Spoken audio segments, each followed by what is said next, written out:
نماز میں خنجر لگا، نماز فجر کی نماز پڑھاتے، اب ایک دم گرے، وہ چھپا ہوا تھا ابو لولو مجوسی، اس نے 7 وار کیے خنجر کے پیٹ میں، تو اب گرے، تو پہلی صف والوں کو تو پتہ تھا، پیچھے نہیں، تو عبد الرحمن بن عوف لپک کے آگے مصلی پہ کھڑے ہو کے نماز شروع کرتے، اور چند آدمی اس کو پکڑنے کے لیے بھاگے، پھر اس نے آگے جا کے اپنے آپ کو خنجر مار کے اس نے خودکشی کر لی، اٹھا کر مکان پر لے گئے، دودھ پلایا گیا تو وہ آنتوں سے باہر نکل گیا، کہنے لگے موت کا پیغام آ گیا ہے، تو اپنے بیٹے کو بلایا کہ بیٹا جا کر اماں جان عائشہ سے کہو کہ عمر امیر المومنین نہ کہنا، اب میں امیر المومنین نہیں ہوں، کہنا کہ عمر بن خطاب اپنے دونوں ساتھیوں کے ساتھ قبر کی جگہ چاہتا، اگر مجھے اجازت مل جائے تو مجھے وہاں دفن کرنا، اگر اجازت نہ ملے تو مجھے عام قبرستان میں دفن کر دیں۔ عبداللہ بن عمر تشریف لے گئے تو اماں عائشہ بیٹھی رو رہی تھی، کہ اماں جان میرا باپ عمر بن خطاب اجازت چاہتا ہے قبر کی اپنے دونوں ساتھیوں کے ساتھ، تو حضرت عائشہ رضی اللہ تعالیٰ عنہ رونے لگی، پہلے بھی رو رہی تھی، کہا عبداللہ یہ جگہ تو میں نے اپنے لیے رکھی ہوئی تھی کہ میں اپنے خامند اور باپ کے ساتھ میں بھی ایک کونے میں سو جاؤں گی، لیکن اگر عمر کی خواہش ہے تو اس جگہ کا عمر مجھ سے زیادہ حقدار۔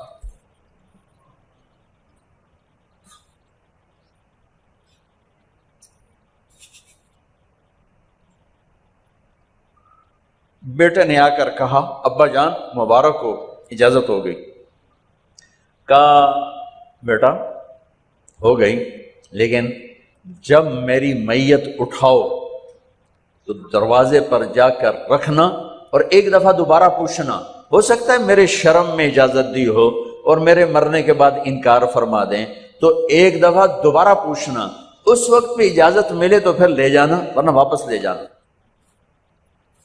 حضرت علی اور حضرت حسن تشریف لائے جس دن انتقال ہو رہا ہے، تو گھبراہٹ دیکھی تو حضرت علی نے فرمایا عمر موت سے ڈر گئے ہو؟ کہ نہیں موت سے نہیں ڈرا، موت کے بعد کیا ہوگا اس سے ڈر گیا۔ یہ کون کہہ رہا ہے؟ میرے بعد کوئی نبی ہوتا تو عمر ہوتا، یہ وہ کہہ رہا ہے۔ یہ کون کہہ رہا ہے؟ آپ نے کہا آج رات میں جنت میں گیا تھا، میں نے ایک بڑا خوبصورت محل دیکھا، سونے چاندی زمرد یاقوت موتیوں کا، میں نے کہا یہ کس کا ہے؟ تو مجھے کہا گیا یہ آپ کے غلام عمر بن خطاب کا ہے۔ کون کہہ رہے ہیں؟ موت کے بعد جو ہوگا اس سے ڈر رہا ہوں۔ کہ آپ مسجد میں انٹر ہوئے، مسجد میں ایسے لوگ تھے، ادھر ابو بکر تھے اور ادھر عمر تھے، ہاتھ دیو، آپ نے یوں ہاتھ پکڑ لیا، دونوں کے ایسے ہاتھ پکڑ لیے، ادھر ابو بکر ادھر عمر، کہ مجھے دیکھ رہے ہو؟ کہ جی، کہ قیامت کے دن میں ایسے اٹھوں گا کہ میرے ادھر ابو بکر ہوگا اور ادھر میرے عمر ہوگا۔ یہ عمر کہہ رہے ہیں موت سے نہیں ڈرا ہوں، موت کے بعد کیا ہوگا اس پہ ڈر رہا ہوں۔ تو حضرت علی نے فرمایا کیوں ڈرتے ہو؟ میں گواہی دیتا ہوں، میں نے کئی دفعہ اللہ کے محبوب سے سنا کہ جنت کے بڑی عمر کے، ایک تو نا جنت کے نوجوانوں کے سردار، وہ تو حسن حسین ہیں، میں نے کتنی دفعہ سنا اللہ کے نبی سے کہ جنت میں بڑی عمر کے لوگوں کے سردار ہیں ابو بکر اور عمر۔ تو آپ نے کہا قیامت کے دن گواہی دو گے؟ آپ نے کہا، حضرت علی نے کہا میں بھی گواہی دوں گا، میرا بیٹا حسن بھی گواہی دے گا۔ وہ حضرات تشریف لے گئے تو موت کی آہٹ کو محسوس کیا تو بیٹے کی گود میں سر تھا عبداللہ بن عمر کا، بیٹا مجھے زمین پہ لٹا۔ انہوں نے یہاں سے ہٹا کر یہاں سر رکھ دیا، وہ حق سنا نہیں کیا کہہ رہا ہوں، زمین پہ ڈال دیں۔ ان کا جی نہیں چاہ رہا تھا کہ کیا کہہ رہا ہوں، زمین پہ ڈالو۔ انہیں آگے کر دے، خود پیچھے اٹھ، اپنا چہرہ مٹی میں یوں رکھ لیا اور مٹی میں منہ ملنے لگے ایسے، اور کہہ رہا ہے ویل ویل لک یا عمر ان لم یغفر لک عمر ان لم یغفر لک ربک، اے عمر اگر تیرے رب نے آج تجھے معاف نہ کی تو تو ہلاک ہو۔ ویل لک ولأمک ویل لک ولأمک یا عمر ان لم یغفر لک ربک، عمر اگر آج تجھے اللہ نے معاف نہ کی تو تو ہلاک ہو۔ اتنے بڑے مقام والے 1,24,000 میں ایک آدمی ہے مراد، جسے مانگا گیا ایک آدمی، یا اللہ عمر دے دے میرے اسلام کی بلندی کے لیے۔ وہ کہہ رہے ہیں ویل لک یا عمر ان لم یغفر لک رب،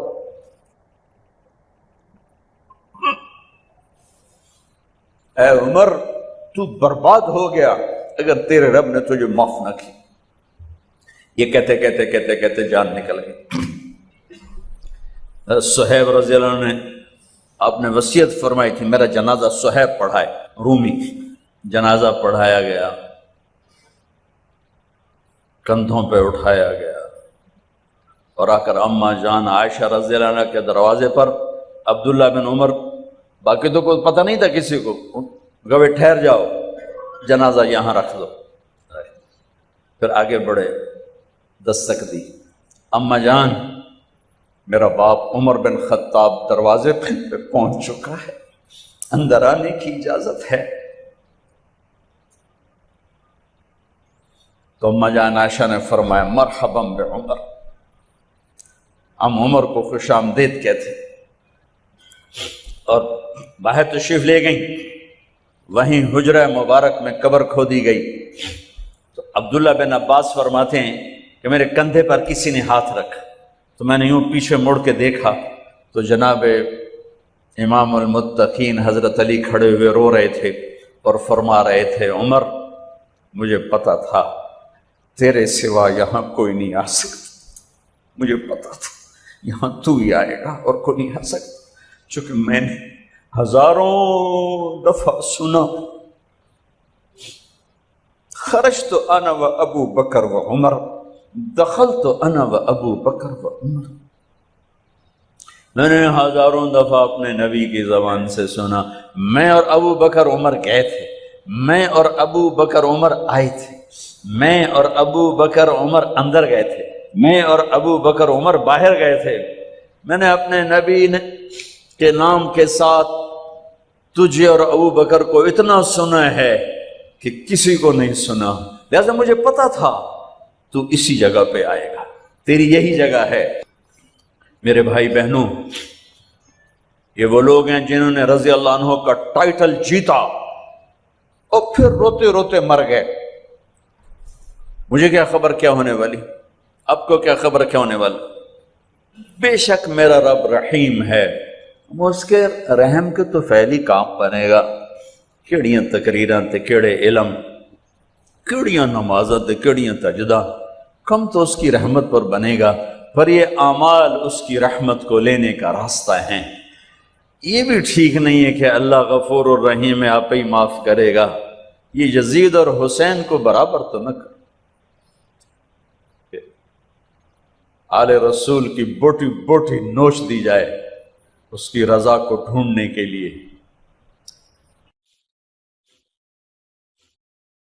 وہ نہیں کہہ سکتے تھے اللہ بڑا غفور الرحیم۔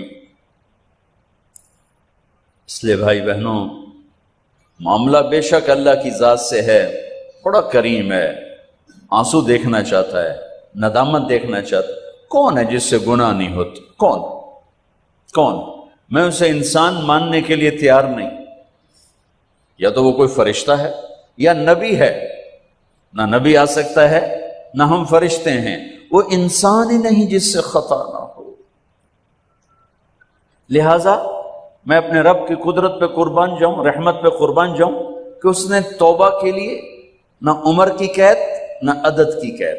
ابھی تو 60 سال کا ہو گیا ہے، 70 سال کا ہو گیا، اب تیری کوئی توبہ نہیں، آخری سانس میں آ جا قبول ہے. ابھی تیری 100 دفعہ ٹوٹ چکی ہے توبہ، اب 101 دفعہ قبول نہیں، 1 کروڑ دفعہ توڑ کے آ جا قبول ہے.